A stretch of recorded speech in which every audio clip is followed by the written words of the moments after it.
Hey everyone, and welcome back to a new video. I've been in the Warhammer hobby since 2002, and I can remember the exact moment I first saw the array of models on display at my school gaming club and knowing right then that I wanted to be part of that. Fast forward a couple of decades and we can imagine that similar moments are happening on a much wider scale. We've got PC and console games, upcoming TV series, and a trove of novels, audiobooks and audio dramas that all serve as touch points for the core hobby. In essence, Warhammer is starting to be everywhere and it's gaining momentum. But in this video I want to touch on just one part of that, the audiobooks, because I feel something very subtle but quite profound has happened over the years. Back in 2002, the books you read about your favourite Warhammer factions, heroes and moments were just that, books. Pages and pages of incredible but nonetheless sometimes titanic stories.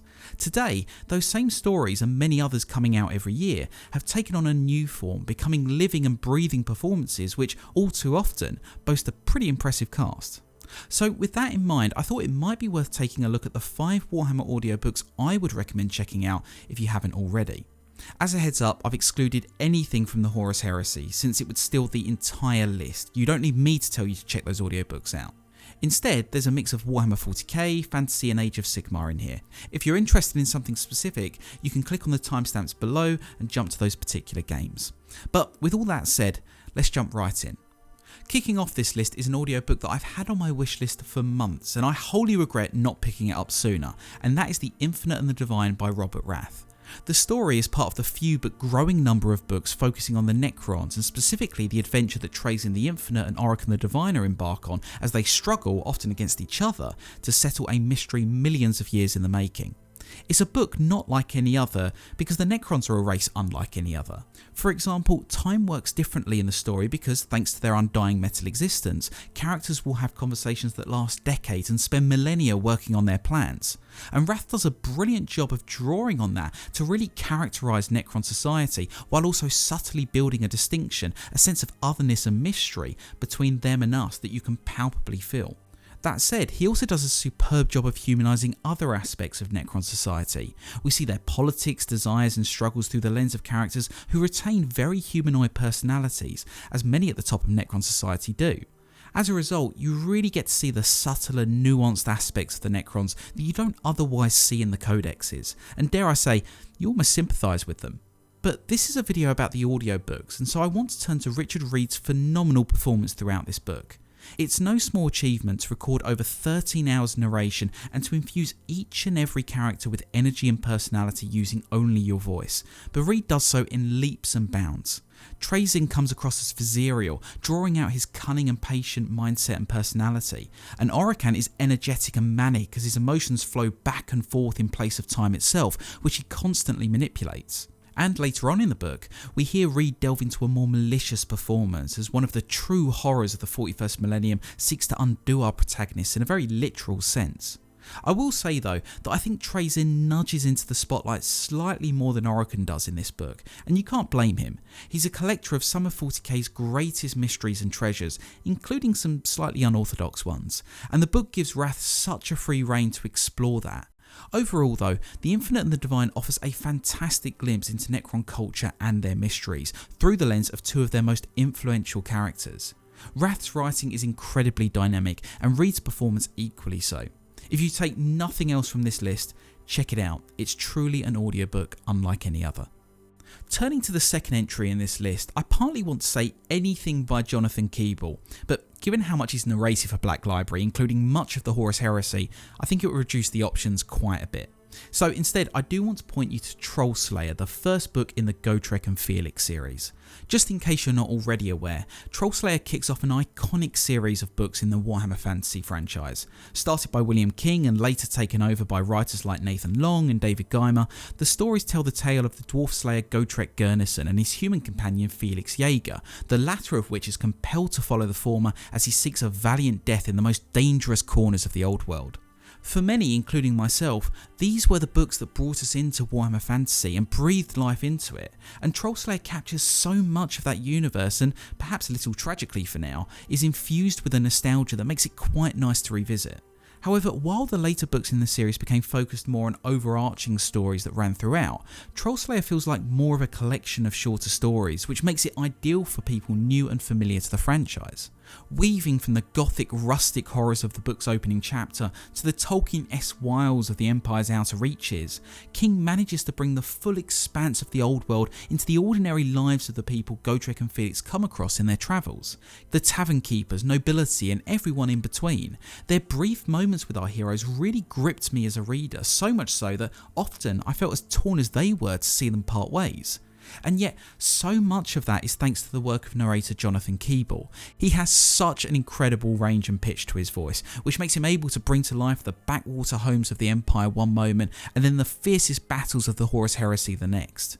Just taking the Gotrek and Felix series, he is the voice of Gotrek in my mind, despite the recent work of Brian Blessed, who does a phenomenal job, and his gruff, stalwart tones harmonise so well with the softer spoken Felix, making their travels together all the more captivating.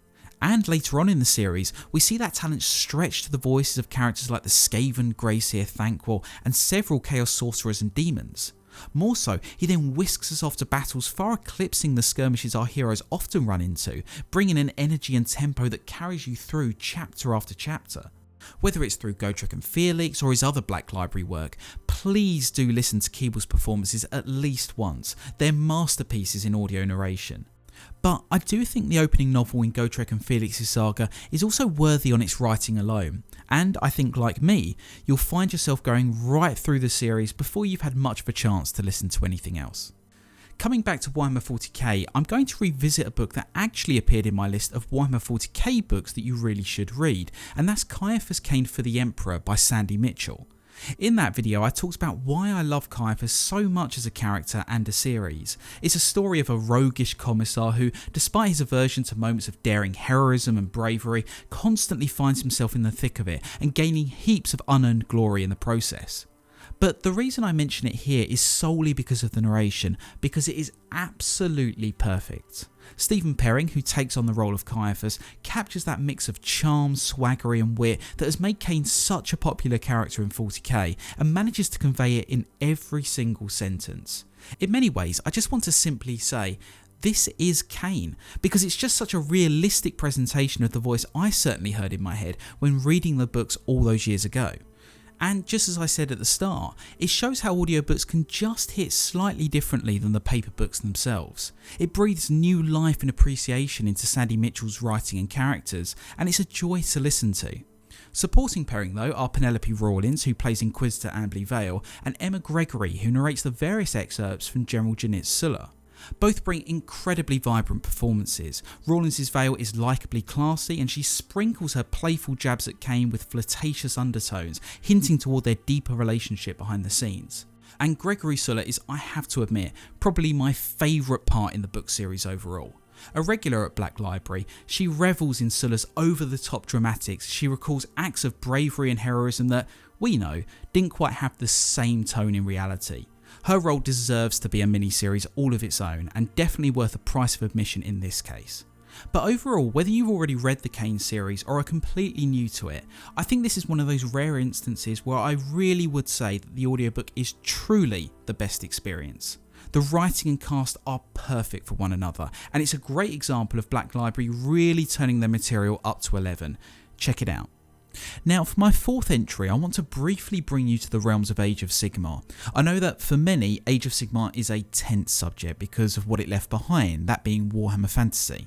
However, putting that aside, there is understandably a lot of crossover between the two universes, which I feel gives fans of fantasy something to enjoy even if they don't want to be part of the game. Hallowed Ground by Richard Strachan is a rather self-contained story that's set in the aftermath of the Siege of Excelsis, one of Sigmar's greatest bastions in the untamed realm of Gur. It focuses on the lives and work of two witch hunters, Galen Vendence and his daughter Doralia, as they seek to avenge personal loss and save Excelsis from a much greater threat. And the reason I wanted to include it in this list is because, for a book set in Age of Sigmar, it doesn't require a deep understanding of the lore. In many ways, the mythology and magic of the book is kept very similar to that of the old world. It's largely one of vampires and the undead, and the more nuanced aspects of AOS are kept generally at arm's length. That means you won't be scratching your head wondering which Stormcast chamber is which and who the Nighthaunt are. It's also, as I said, rather self-contained. It doesn't have a prequel, and while there may be other books later on, you can pick this one up and just enjoy it as a one-off. That makes it a rather good way to dip into Age of Sigmar, but in a way that is more familiar to those with an appreciation of the old world. Speaking to the story itself, Strachan does a great job, just like Gotrek and Felix, of bringing out the magic and culture of the realm through the lives of the people in it. It seems like rather a moot point, but it means that every encounter brings a new layer and appreciation of the wider story, instead of just being a plot device to the next event. And it's also great to see how Dorelia and Galen develop their own parental relationship through that wider story. I won't give anything away, but theirs is definitely the emotional struggle at the core of the tale. A father gripped by guilt and a daughter scarred by trauma, trying to overcome them while also doing their duty. Helen Keeley, who some may know from the Beckwin audiobook Penitent, carries a truly broad range of characters in this book, from the voluptuous tones of the vampire Jael Morgaine to the gruff ones of Galen, and that's no easy feat.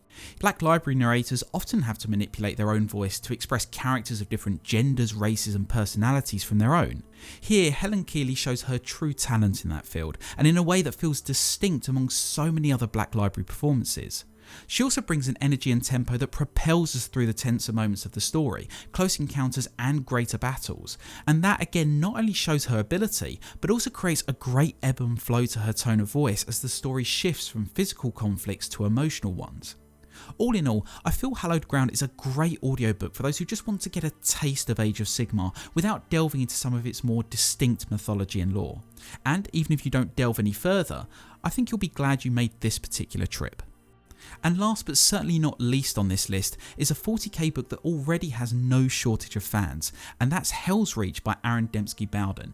In my other video on 40k books that I recommended reading, I called out Storm of Iron, not least because of how it showed all the intermingled perspectives of a planet under siege. The frontline soldiers, the commanders, Astartes, and everything in between. You saw the conflict from every angle, and that really kept me enthralled throughout. Hell's Reach does exactly the same, this time telling the story of the titular hive city Hell's Reach on Armageddon. As Ghazghkul's hordes besiege the planet, it falls to one newly appointed Reclusiarch Grimaldus to muster his limited Black Templars forces and defend the indefensible, all while the wider conflict takes place across the Armageddon system. This story is not just about the Black Templars though, it's about the warriors of Legio Invigilata, the human soldiers of the Steel Legion, Brother Astartes, and the very workers and civilians who are forced to take up arms as their homes are attacked. It's 40k at its grittiest and its finest, and even 13 years after it was published, I still find myself coming back to it because of the nostalgia and great storytelling. And I should say, this is another book narrated by Jonathan Keeble, and once again, he excels at presenting this book, but for a very distinct reason amongst others. As we follow the tragic story of Hell's Reach, we often dip into Grimaldus' personal point of view, what he sees and how he's thinking. To do that for any Astartes is quite interesting, but a zealous chaplain of the Black Templars is particularly so, and Keeble manages to capture that essence and carry it through his performance without removing the depth behind the Black Templars. They are zealots, not fanatics, and that distinction is nailed largely in thanks to Keeble's tonal balance between enmity and bitterness. There's many other standout characters too. Stormtrooper Andre is a particular favourite of mine, not least thanks to his Caiaphas-like personality. But there are many others, even Helbrecht and Yarrick make an appearance, and it's a credit to Dembski-Bowden that Keeble has so much variety with which to flex his oratory muscles. If you have even a passing interest in the Black Templars and a nostalgic itch for the older 40k stories, do check out this audiobook. It's a classic in 40k literature and a fantastic reminder of why Armageddon is such a compelling part of 40k's game and lore. So those are 5 Warhammer audiobooks that I would recommend you listen to if you haven't already. If you do want to purchase any of these books, and I do hope you do, I know you can currently get them from Audible, but other stores may also have them, not least Black Library. If you've already come across them, what did you think? And do you have any suggestions of your own to add to the list? And as always, I want to say a big thank you for joining me today. If you enjoyed the video, please click the like button and subscribe to my channel for more Warhammer content. And I do hope you'll join me for my next video. Until then though, do take care.